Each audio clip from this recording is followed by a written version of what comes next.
Comment construire sa séance rapidement grâce à la méthode entonnoir? C'est ce que je vais t'expliquer aujourd'hui. Cette méthode que j'ai mis en place et que j'utilise tout le temps, que ce soit pour mes séances personnelles, pour mes coachings, quand je m'entraîne au feeling, quand j'ai une pub programmation, quand je donne des conseils. Bref, c'est vraiment ce que j'utilise en permanence et c'est ce que tu vas devoir utiliser dans tes séances pour les construire à la fois rapidement mais surtout efficacement pour que ça fonctionne.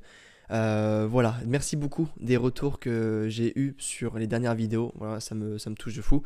Ça vous a apporté plein de choses et j'espère sincèrement que vous allez progresser dans les prochaines semaines. Et merci également à ceux qui ont rejoint l'accompagnement JLM Calisthenics et qui ont pris un appel avec moi. Donc j'ai pu leur apporter un maximum de valeur.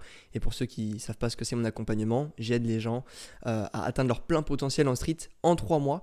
Donc grâce à cette méthode entonnoir que je vais te montrer aujourd'hui, mais grâce encore à plein d'autres connaissances que je vais t'apporter au fur et à mesure des vidéos. Donc on commence, tu vois, c'est une vidéo un peu plus rapide que les deux premières. Là on va vraiment rentrer dans un truc un peu plus concret et efficace. Donc juste à quoi ça va servir?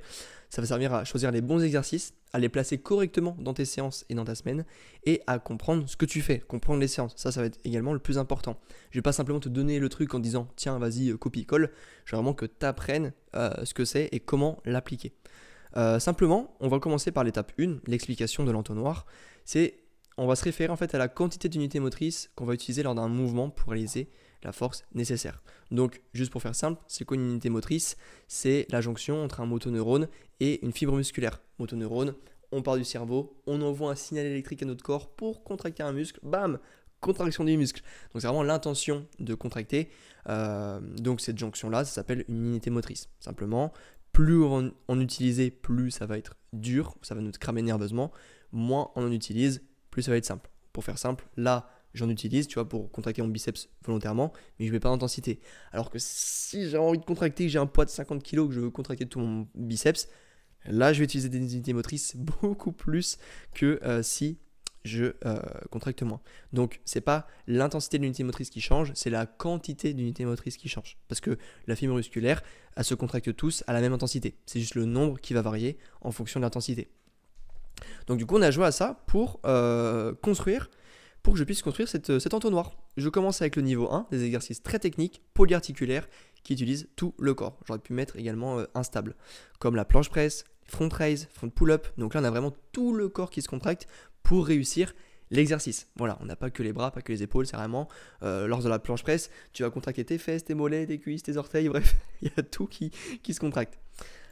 Niveau 2, c'est des exercices techniques et instables, polyarticulaires, half body pour la moitié du corps. Donc traction, dips, tuck planche push-up, tuck pull-up, il y en a plein d'autres, hein, c'est des exemples que je te mets ici. Nuance à faire, quand je mets half body, c'est pas qu'on utilise que le haut du corps ni que le bas, c'est qu'on utilise en grosse partie le haut du corps. Tu vois, sur les tractions, les jambes vont être contractées, mais elles vont être contractées pour, on va dire, quelque chose de stable, de façon statique, pour gainer le corps, plutôt que de façon active, comme par exemple sur une front press ou une front raise, où du début à la fin, on va devoir gérer ces jambes beaucoup plus efficacement. On a quand même une nuance entre les deux pour quand même avoir une hiérarchie d'unités motrices, comme je te l'ai dit. Niveau 3, on change complètement avec des exercices techniques et stables, polyarticulaires, moitié du corps. Donc stable, ça veut dire que tes deux points d'appui, les pieds et les mains, sont sur un support. Donc plus stable que ici. Ici, tu vois, sur niveau 1 et niveau 2, on n'a qu'un seul support. Moitié du corps, donc à un moment je parle français puis anglais, j'alterne. HSP, ventre mur, ligne planche push-up, des pompes, bref, tout ce qui te permet d'être technique et stable. Niveau 4, exercice très stable, moins technique, un peu comme niveau 3, mais du coup moins technique, des pompes, développé militaire, pull-over, front lean, ligne planche, exercice avec poids libre, voilà. Et le dernier, là on est vraiment sur quelque chose de précis, isolation d'un muscle, très peu technique et très stable. Exercice sur poly, où on peut retrouver en musculation, sur les machines guidées, c'est vraiment le niveau 5, c'est très très stable. Et très facile techniquement, parce qu'on n'a rien à faire, on n'a pas trop besoin de réfléchir. Donc voilà sur quoi on va se reposer pour construire nos séances. Cette hiérarchisation, je ne sais pas si ça se dit, mais tu as compris ce niveau d'unité motrice utilisée. Tu comprends qu'on va en utiliser beaucoup plus sur un niveau 1 que sur un niveau 5. Voilà, d'un point de vue technique et tout ce qu'on a vu ici. Maintenant, grâce à ça, je vais te montrer deux tableaux de référence que tu vas pouvoir utiliser. Et ça va être vraiment en fait ça la clé de la méthode, que tu vas juste pouvoir copier-coller. séance. Mais avant de te montrer ces tableaux, je te montre les 2 fromages que je t'ai déjà montré dans la vidéo avec Dorian sur la programmation hybride, où je fais monter Dorian de 0 à 5 handstand push-up et de 0 à 4 secondes de front en 3 mois. Si tu peux la voir, je te mettrai une petite annotation pour que tu puisses aller la voir, où je t'explique du coup ces fromages. Mais bref, je te le remonte très rapidement. En fait, on a 4 catégories. Poussée verticale, quand notre corps est à la verticale, on pousse. Poussée horizontale, corps à l'horizontale, on pousse. Planche push-up, développé couché, pompe. Amplitude basse, on fait une flexion d'épaule, mais en partant de l'arrière jusqu'à la position planche. Flexion d'épaule, bras tendu, bras fléchis, on s'en fout. Je ne l'ai pas mis ici. Et presse, c'est quand on part de la position planche jusqu'en haut. Voilà, bras fléchis, bras tendus, on s'en fout également. Je ne l'ai pas mis ici, bras tendus, bras fléchis. Ça peut rentrer dans la catégorisation des exercices, mais je ne l'ai pas mis dans ce fromage. Pareil pour le tirage. Traction, tirage en vertical, tirage horizontal, front pull-up, fin d'extension, c'est quand on commence en front et qu'on va vers l'arrière.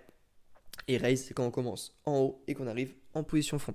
Voilà, ça c'est juste pour que tu puisses visualiser, comprendre, ça c'est hyper important à savoir. Prends un screen avec tes yeux dès maintenant et ça il faut que tu l'aies en permanence en tête. Si jamais, je vais essayer de le mettre en description en PDF pour que tu puisses récupérer tout mon tableau. T'as vu que j'aime bien les tableaux en ce moment. Je kiffe, mais je trouve ça hyper limpide et clair pour expliquer quelque chose. C'est beaucoup mieux, je trouve. Voilà, et grâce à ça, grâce à ces petits fromages et à cet entonnoir, on a créé, boum, le tableau des exercices, le tableau référent de la méthode entonnoir.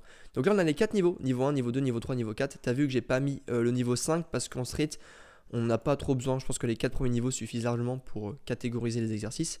Et en haut, on a du coup toutes les catégorisations.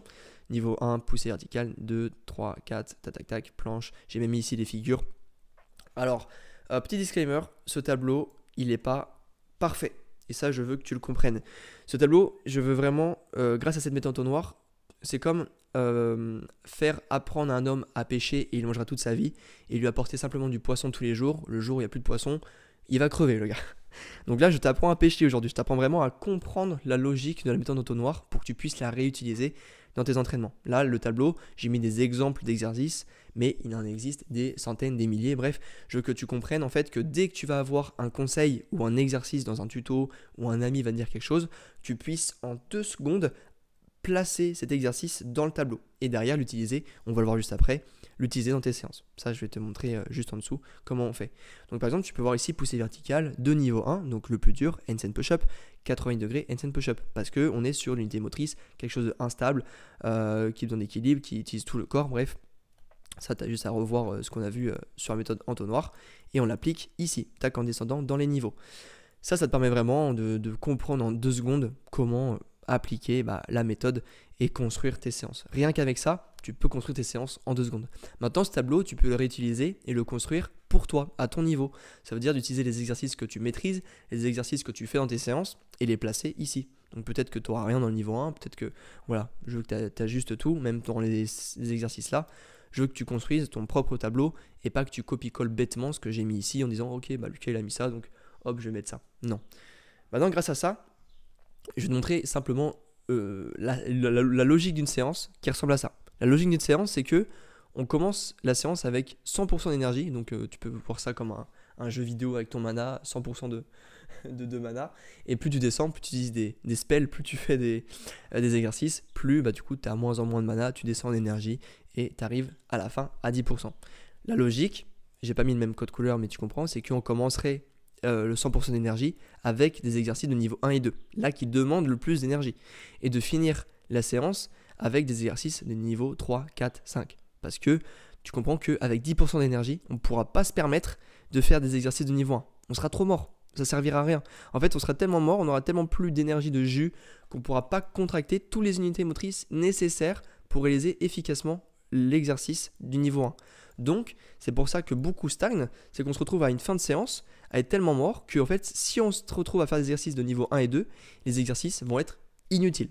Inutiles parce qu'il n'y aura aucune répétition effective, qui vont t'amener aucune progressivité. Bref, c'est une des plus grosses erreurs que beaucoup font, de ne pas savoir quel exercice faire et du coup se retrouver avec des unités motrices complètement inutiles et du coup inefficaces. Alors que ici, si tu fais des exercices de niveau 3 et 4, tu vas pouvoir être efficace dans la réalisation des exercices et du coup créer vraiment un stress important à ton corps pour qu'il puisse progresser dans les prochaines semaines. Voilà, c'est ça la logique derrière la théorie de cette petite séance.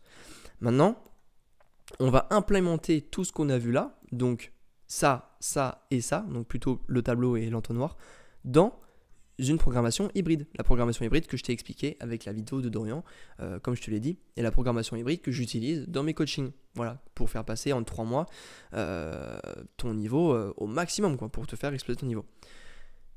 Des séances, on va voir du coup un exemple de semaine avec des séances push-pull. Donc 4 séances par semaine et 4 exercices par semaine. 4 exercices par séance.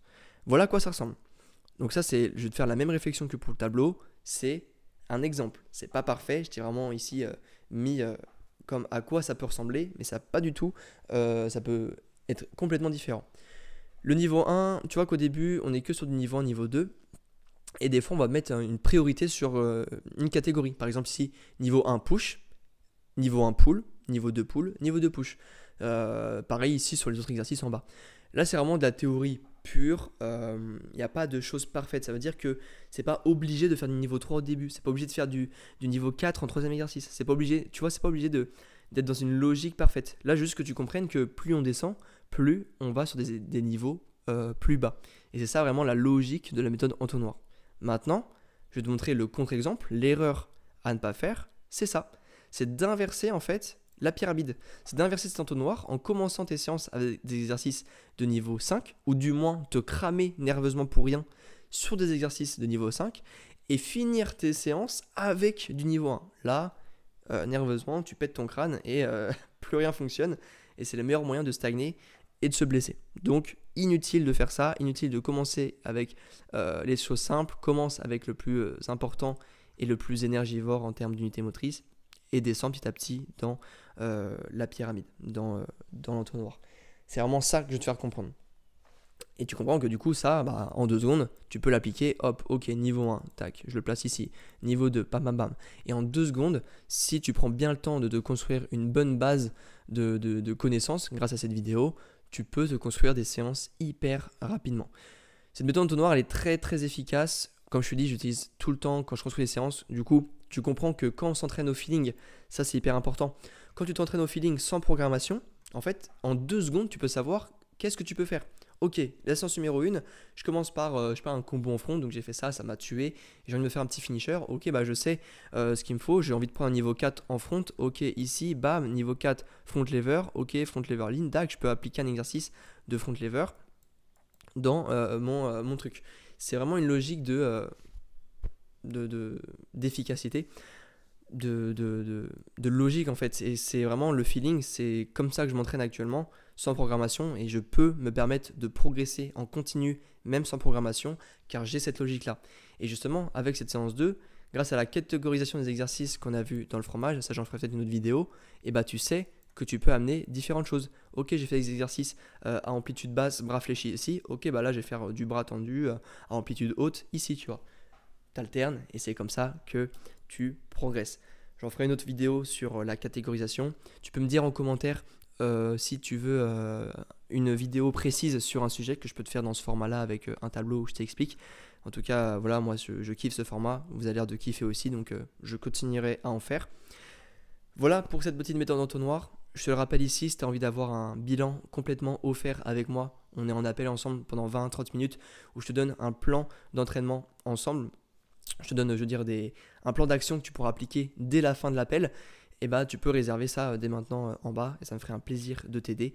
Encore merci pour les retours que j'ai eus. Si jamais tu as des réflexions à me faire sur la vidéo ou tu as envie de me dire que c'était bien, tu peux me le dire en commentaire pour le référencement, ça sera encore mieux. Et sur ce, c'était Lucas, j'espère sincèrement que ça t'a plu. Je te dis à la prochaine. Ciao ciao.